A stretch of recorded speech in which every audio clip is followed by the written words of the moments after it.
مقطع کی تقریر پر حضرت حسن نے کھڑے ہو کر فرمایا، اس بوڑھے نے سچ بات کہی ہے، میں روانہ ہونے والا ہوں۔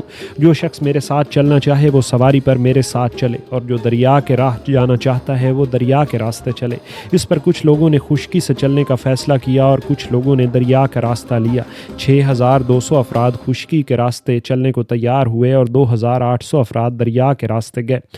نصر بن مزاحم العطار نے عمر بن سعید اور اسد بن عبداللہ کے ذریعے کچھ اہل علم کا یہ بیان ذکر کیا ہے کہ عبد خیر الخیوانی ابو موسیٰ کے پاس گئے اور ان سے سوال کیا، اے ابو موسیٰ، کیا ان دونوں آدمیوں یعنی طلحہ اور زبیر نے علی کی بیعت نہ کی تھی؟ ابو موسیٰ، ہاں کی تھی۔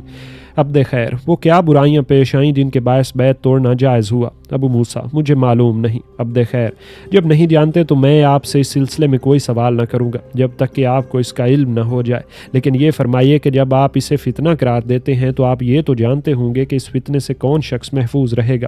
اس وقت لوگ 4 جماعتوں میں تقسیم ہیں، علی کوفہ میں، طلحہ اور زبیر بصرہ میں، معاویہ شام میں، اور چوتھی جماعت حجاز میں ہے کہ جو اس جنگ میں کسی قسم کا حصہ نہ لے رہی ہے اور نہ کوئی دشمن اس سے جنگ کر رہا ہے۔ ابو موسیٰ، یہی لوگ سب سے بہتر ہیں، بقیہ سب فتنے میں مبتلا ہیں۔ عبد خیر، آپ پر بغض اور عداوت چھائی ہوئی ہے۔ اشتر نے حضرت علی سے عرض کیا کہ اے امیر المومنین، آپ نے ان دونوں آدمیوں سے قبل ایک اور شخص کو کوفہ روانہ کیا تھا، اور یہ دونوں آدمی جو آپ نے بھیجے تھے واقعتاً اس کے لائق ہیں کہ آپ کی مرضی کے مطابق لوگوں کو تیار کر سکے۔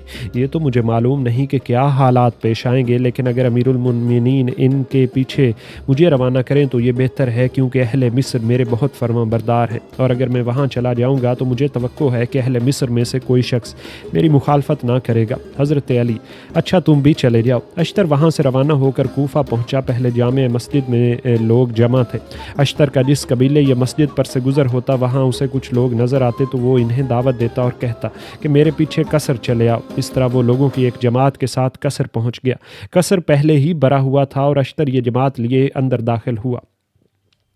مسجد میں ابو موسیٰ لوگوں کے سامنے کھڑے تقریر کر رہے تھے اور انہیں جنگ میں شمولیت سے منع فرما رہے تھے۔ انہوں نے اپنی تقریر میں یہ فرمایا، اے لوگو، یہ اندھا اور بہرا فتنہ ہے جو سب کو تباہ کر ڈالے گا۔ اس فتنے میں سونے والا بیٹھنے والے سے اور بیٹھنے والا کھڑے ہونے والے سے اور کھڑے ہونے والا چلنے والے سے اور چلنے والا دوڑنے والے سے اور دوڑنے والا سوار سے بہتر ہے۔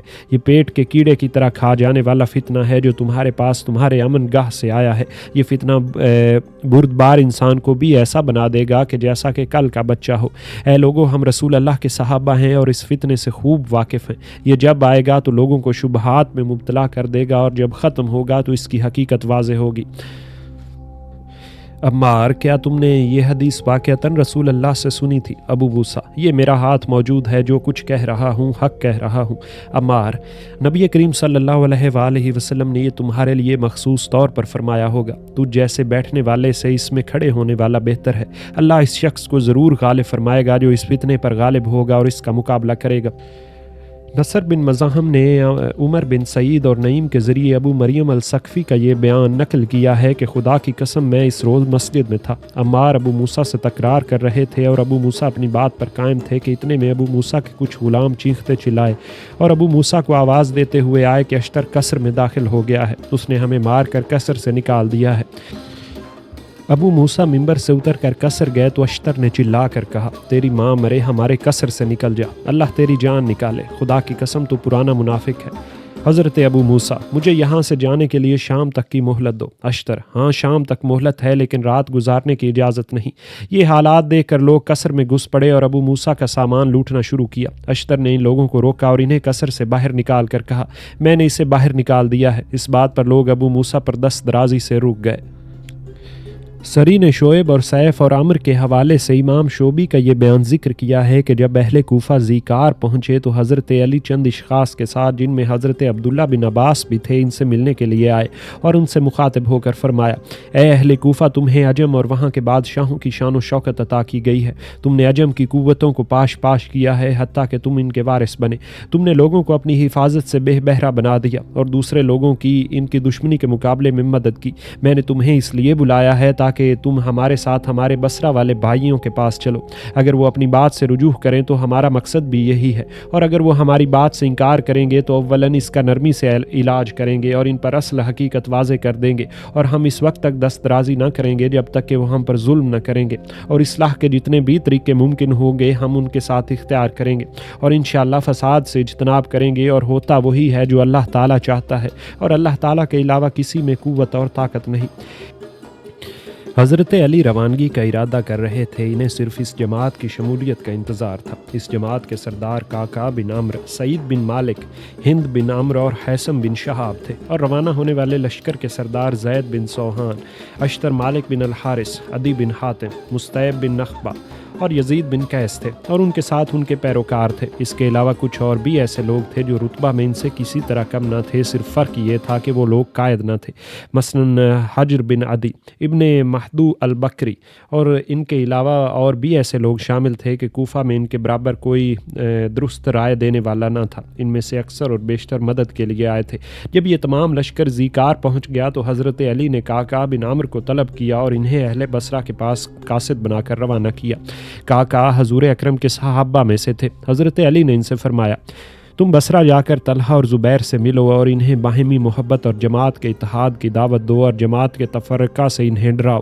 اور اس کے بعد حضرت علی نے ان سے سوال کیا، اگر طلحہ اور زبیر تم سے کوئی بات کریں جس کے بارے میں نے تمہیں کوئی حکم نہ دیا ہو تو تم کیا طریقہ اختیار کرو گے؟ حضرت کہا، اول تو میں ان سے وہ بات کہوں گا جس کا آپ نے مجھے حکم دیا، لیکن اگر بالفرض انہوں نے کوئی ایسا سوال کیا کہ جس کا آپ نے مجھے حکم نہ دیا ہو تو پھر میں اپنی رائے سے جواب دوں گا، اور حتی الامکان ان کی بات کا صحیح اور پورا جواب دیا جائے گا، اور جو مناسب ہوگا اسی پر عمل کیا جائے گا۔ حضرت علی، واقعتاً تم اس کام کے اہل ہو۔ کہا جب حضرت علی کے پاس سے چل کر بصرہ پہنچے اور سب سے پہلے حضرت عائشہ کی خدمت میں حاضر ہوئے، انہیں سلام کیا اور عرض کیا، اے میری ماں، آپ کے یہاں تشریف لانے اور اتنی تکالیف اٹھانے کی کیا وجہ ہے؟ حضرت عائشہ، میں لوگوں کی اصلاح کے لیے یہاں آئی ہوں۔ کہا تو حضرت طلحہ اور زبیر کو بھی یہیں بلوا لیجئے تاکہ وہ بھی میری بات سن سکیں اور میں ان کے خیالات معلوم کر سکوں۔ حضرت عائشہ نے آدمی بھیج کر ان دونوں کو طلب کیا۔ جب یہ دونوں آ گئے تو کہا نے ان دونوں سے مخاطب ہو کر عرض کیا کہ میں نے ام المومنین سے اس شہر میں تشریف آوری کی وجہ دریافت کی۔ انہوں نے فرمایا کہ میں لوگوں کی اصلاح کے لیے آئی ہوں، کہ آپ دونوں حضرات کو بھی اس سے اتفاق ہے؟ حضرات طلحہ اور زبیر، ہمیں اس بات سے اتفاق ہے۔ کہا تو پھر اصلاح کی کیا صورت ہے؟ وہ صورت بیان فرمائیے۔ خدا کی قسم اگر ہم اس سے بہتر کام پر سمجھیں گے تو اسے ضرور قبول کریں گے، اور اگر اسے غلط سمجھیں گے تو اس سے پرہیز کریں گے۔ زبیر اور طلحہ، جب تک کہ حضرت عثمان کے قاتلین قتل نہ کیے جائیں گے اس وقت تک معاملات درست نہیں ہو سکتے، کیونکہ اگر اس قصاص کو چھوڑ دیا گیا تو یہ قرآن کا ترک ہوگا، اور قصاص لینے میں حکم قرآنی کا احیا ہے۔ کہا تم لوگوں نے حضرت عثمان کے قاتلوں میں سے بصرہ کے بہت سے لوگوں کو قتل کیا، حالانکہ ان کے قتل سے پہلے معاملات زیادہ بہتر طور پر درست کیے جا سکتے تھے۔ تم نے 600 قاتلین کو قتل کیا، صرف ایک شخص وہاں سے بچ نکلا، جس کا نتیجہ یہ نکلا کہ ان لوگوں کے قتل پر 6000 آدمی ناراض ہو گئے اور انہوں نے تمہارا ساتھ چھوڑ دیا۔ اگر تم ان لوگوں سے اور ان لوگوں سے جنہوں نے تمہیں چھوڑ دیا جنگ کرو گے تو یہ تمام قبائل تم پر ٹوٹ پڑیں گے۔ اس کا نتیجہ یہ ہوگا کہ جس چیز سے تم لوگ ڈر رہے ہو اور جس کے باعث تم نے یہ اختلاف کیا ہے، اس سے بھی زیادہ خطرناک حالات پیش آئیں گے۔ اس قتل کے باعث نصر اور ربیہ کے آدمیوں نے تمہارا ساتھ چھوڑ دیا ہے اور وہ تم سے جنگ کرنے اور تمہیں رسوا کرنے پر تیار ہو گئے ہیں۔ یہ صرف ان مقتولین کی وجہ سے ہوا ہے۔ اگر آپ لوگ دوسرے شہر والوں کے ساتھ بھی یہی سلوک کرتے رہے تو اتنی زبردست تباہی آئے گی کہ پھر آبادی کی توقع بھی نہیں کی جا سکتی۔ ام المومنین، پھر تمہاری کیا رائے ہے؟ کہا اس کام کے لیے سکون اور اطمینان کی ضرورت ہے۔ جب فضا سازگار ہو جائے گی اور غصہ اور اضطراب ختم ہو جائے گا اور نظم اور سکون پیدا ہو جائے گا تو لوگوں کے دلوں سے خوف و ہراس جاتا رہے گا اور ایک دوسرے سے مطمئن ہو جائیں گے، تو اس وقت اس معاملے پر غور کیا جا سکے گا۔ اگر تم لوگ ہماری بیعت کر لو گے تو یہ ایک بہتری کی علامت اور رحمت کا سبب ہوگا۔ اس طرح ہم حضرت عثمان کا قصاص بھی لے سکیں گے اور امت میں بھی تحفظ اور سلامتی پیدا ہو جائے گی۔ اور اگر تم جنگ کے علاوہ کسی اور بات کو قبول نہ کرو گے تو اس سے بہت بڑا فساد پیدا ہوگا اور قصاص بھی ہاتھ سے جاتا رہے گا اور اللہ تعالیٰ اس امت پر آفتیں نازل فرمائے گا۔ تم لوگ بلائی کے طلبگار بنو اور پہلے کی طرح خیر کی کوشش کرو اور ہمیں مشکلات میں مبتلا نہ کرو اور نہ علی کے لیے پیچیدگیاں پیدا کرو۔ کیونکہ اس سے تم بھی تباہ ہو جاؤ گے اور ہم بھی تباہ ہو جائیں گے۔ خدا کی قسم میں تم کو صرف اسی شے کی دعوت دینے آیا ہوں۔ مجھے تو حالات درست ہونے کی کوئی توقع نہیں۔